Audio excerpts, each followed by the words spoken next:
नमस्कार. देशोन्नतीमध्ये मी स्वप्नील दुधारे आपलं स्वागत करतोय. आपण पाहताय देशोन्नती न्यूज. आजचा विषय आहे काळजीवाहू मुख्यमंत्री एकनाथ शिंदे यांच्या मनात दल्लय तरी काय. मुख्यमंत्री एकनाथ शिंदे यांनी राज्यपालांना राजीनामा दिला. पुढील मुख्यमंत्री ठरेपर्यंत ते काळजीवाहू मुख्यमंत्री पदावरती आहे. त्यानंतर त्यांनी दिल्ली गाठली.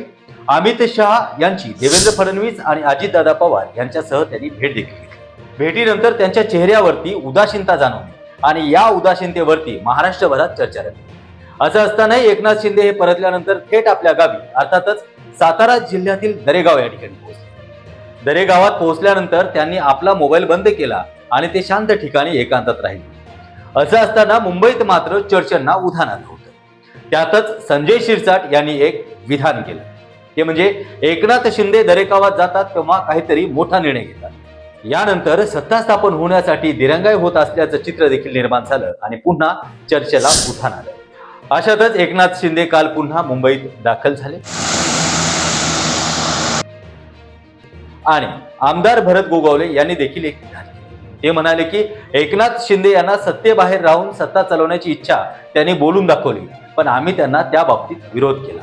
ज्यावेळी बाळासाहेब ठाकरे होते तेव्हा त्यांनी कुठलंही मंत्रिपद न उपभोगता केवळ आपल्या हातात सत्ता ठेवून सूत्र फिरवण्याचे काम त्यांनी केलं होतं. त्याच पार्श्वभूमीवरती की काय एकनाथ शिंदे देखील सत्तेच्या बाहेर राहून सत्ता चालवण्याचा विचार करतात की काय, हा प्रश्न निर्माण झाला आहे. यातच कालपासून एका चर्चेला उधाण आलं. ते म्हणजे इतर नेत्यांना डावलून एकनाथ शिंदे आपल्या मुलाला उपमुख्यमंत्री पदाची खुर्ची देणार की काय, याबाबत देखील साशंकता आहे. बरं, आपण जाणून घेऊयात खासदार श्रीकांत शिंदे यांच्याबद्दल.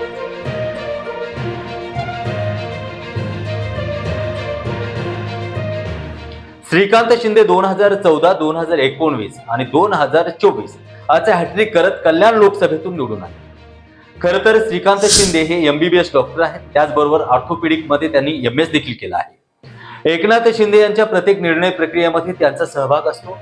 मग आता एकच प्रश्न पडला की काळजीवाहू मुख्यमंत्री शिंदे यांच्या सुपुत्राला पंतप्रधान नरेंद्र मोदी, अमित शहा, देवेंद्र फडणवीस आणि अजित पवार हे उपमुख्यमंत्री पदासाठी राजी होतील का?